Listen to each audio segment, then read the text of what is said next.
Very good morning to one and all present here. I, Kawalpreet, on behalf of the whole Brilliant Mind Aryan School and its Bachpan Playing, heartily welcome you all on this virtual assembly which is based on Christmas.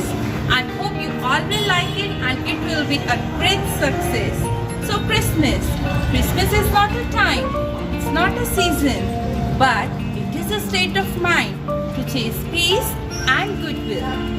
Every year in the month of December, we celebrate this festival with lots of enthusiasm and joy. Do you know, not only Christians, but also all the non-Christians from all over the world celebrate this festival. There might be different rituals, there might be different traditions to celebrate it. Some might like to decorate their home or their workplace. Some might like to share the gifts with each other. But the only sense behind celebrating this festival is just one. That is, God is one. We should always love each other. We should always share our love and happiness with others. So students, there is also a story behind the Christmas. That why do we celebrate Christmas? So the story is all about the birth of Son of God. And the Son of God is Jesus. So Christmas is all about the Son of God, that is Jesus. Now we will also share the story with you how the birth of Jesus took place.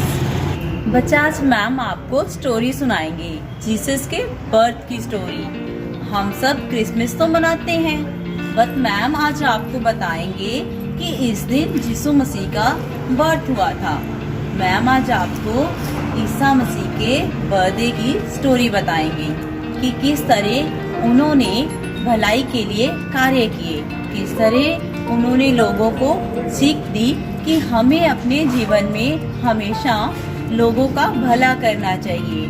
उन्होंने बताया कि हमें हमेशा ही जीवन में सच्चाई के मार्ग पे चलना चाहिए।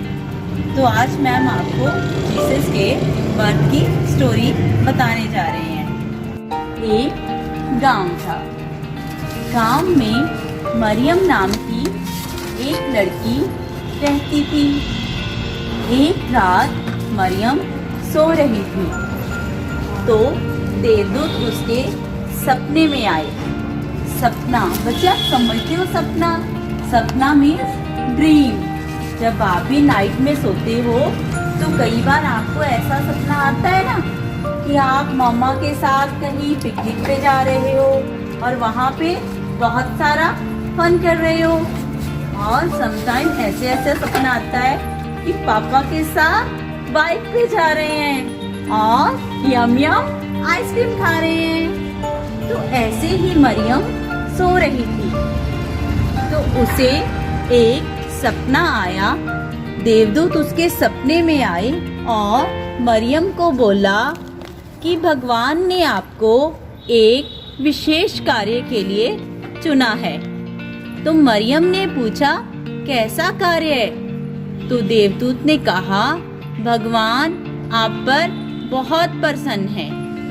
उन्होंने कहा है कि आपकी जो संतान होगी वो सन ऑफ गॉड के नाम से जानी जाएगी।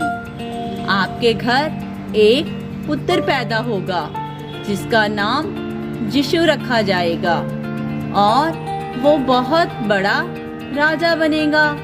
उसका राज्य बहुत ही विशाल होगा।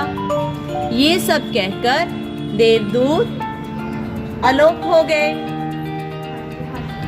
कुछ समय बाद मरियम की शादी यूसुफ नाम के राजकुमार से हो गई।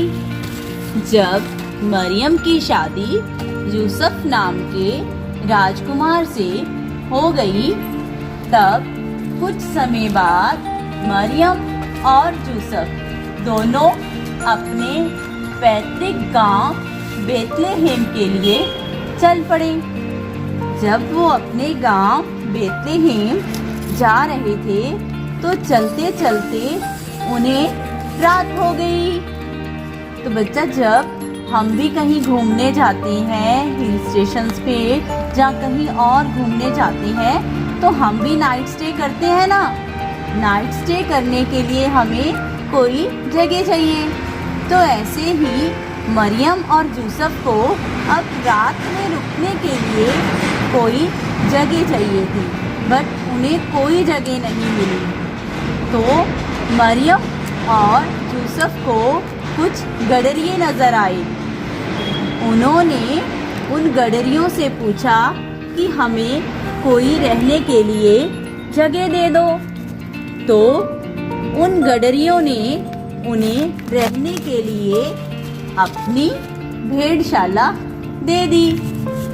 उस रात मरियम और यूसुफ उस भेड़शाला में रुक गए।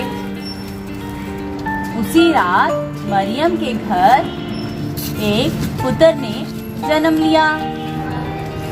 जैसे ही मरियम के घर पुत्र ने जन्म लिया तो आसमान में एक बहुत ही चमकता हुआ तारा नजर आने लग गया।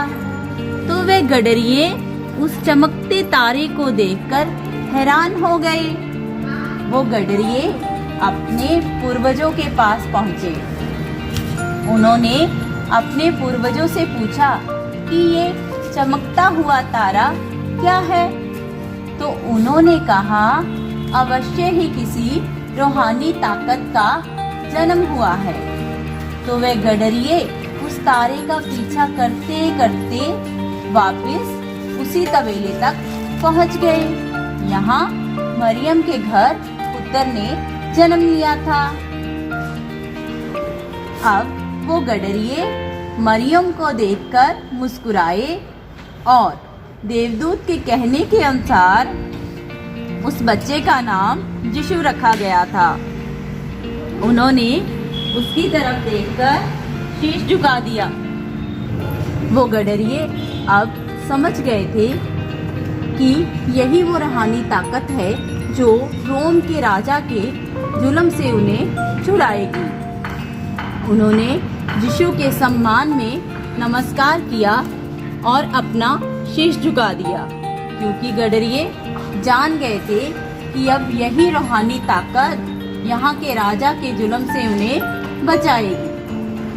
जैसे जैसे यीशु बड़े होते गए, उन्होंने समाज की भलाई के लिए कार्य करने शुरू कर दिए। ये क्रॉस का चिन्ह बहुत ही पवित्र माना जाने लग गया। वाओ, कितना मजा आया है ना हमें स्टोरी सुनते हुए। Thank you Navdeep ma'am for this wonderful story. अब हमें पता लग गया कि हम क्रिसमस क्यों सेलिब्रेट करते हैं। जब हम क्रिसमस सेलिब्रेट करते हैं तो किस लिए करते हैं? Birth of Jesus. जीसस ने इस दिन बर्थ लिया था, जन्म लिया था, इसीलिए। ओके, और हम क्या करते हैं क्रिसमस पे? अपने स्कूल्स को, अपने हाउसेस को डेकोरेट करते हैं। और किसे डेकोरेट करते हैं? Christmas tree. और क्या होता है? और हम पार्टीज करते हैं, कितना सारा अच्छा अच्छा खाना भी खाते हैं। और क्रिसमस पर होता है सेंटा। बट यहाँ तो सेंटा है ही नहीं, तो हमें गिफ्ट्स कौन देगा? सेंटा आया ही नहीं। ओह, सेंटा आया ही नहीं। वाओ, सेंटा आ गए। Thank you Santa for coming here. Santa, आप हमारे लिए गिफ्ट भी लाए हो? हाँ, मैं गिफ्ट भी लाया हूँ। तो सेंटा, आप किसको गिफ्ट दोगे? मैं गिफ्ट उनको दूंगा जो अपना खाना समय से खाते हैं, अपना होमवर्क फिनिश करते हैं और मम्मी पापा का कहना मानते हैं। तो सेंटा, मैं तो अपना होमवर्क पूरा फिनिश करती हूँ, तो मेरा gift. Wow, thank you Santa.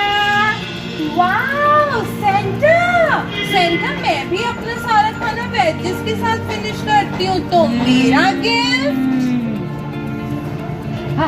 Thank you Santa, thank you so much. Santa, मुझे भी गिफ्ट चाहिए और मैंने सुबह सुबह अपना मिल्क सारा फिनिश किया था। वाओ, मुझे भी गिफ्ट चाहिए। Thank you Santa, thank you Santa, आपने हम सबको गिफ्ट दिए। और क्यों गिफ्ट दिए? क्योंकि मैंने अपना होमवर्क फिनिश किया, है ना, मिल्क फिनिश किया, और क्या किया, अपना खाना भी फिनिश किया है। आपने अपने मम्मा पापा का कहना भी मानना है, ओके, तभी आपको सेंटा गिफ्ट देंगे। तो सेंटा, हमने आप जो हमेशा जिंगल बेल सॉन्ग करते हैं, हमें उसको सुनाइए ना, हमें उस पर डांसी भी करनी है ना हम सबको डांसी उस पर।